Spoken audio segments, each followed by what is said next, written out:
এটা একটা যেন সত্যি সবাই একটা আদর্শ ভাব থাকে। আমারও সাকুল্লার মতো আমার ঠিক ভালো লাগে না, পয়সা দিয়ে নেবো। তবে আবার আরেকজন ছিল ভুল হলো নাকি?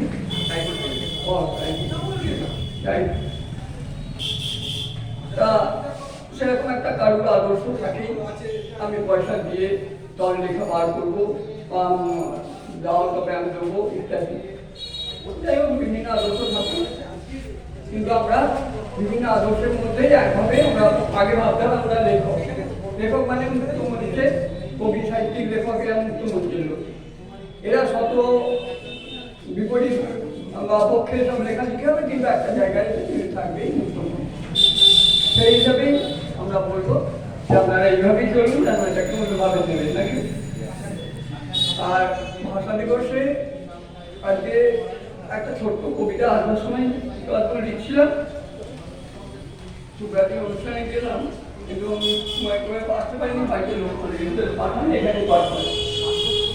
বাংলা ভাষা ভাবছে এখন শরীরের দেশ, ভাষা দিবসে ভাষা ছেড়ে ধর্ম মেটেছে শেষে।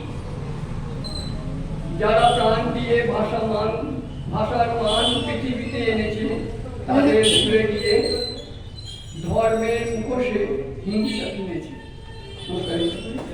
দারুণ দারুণ।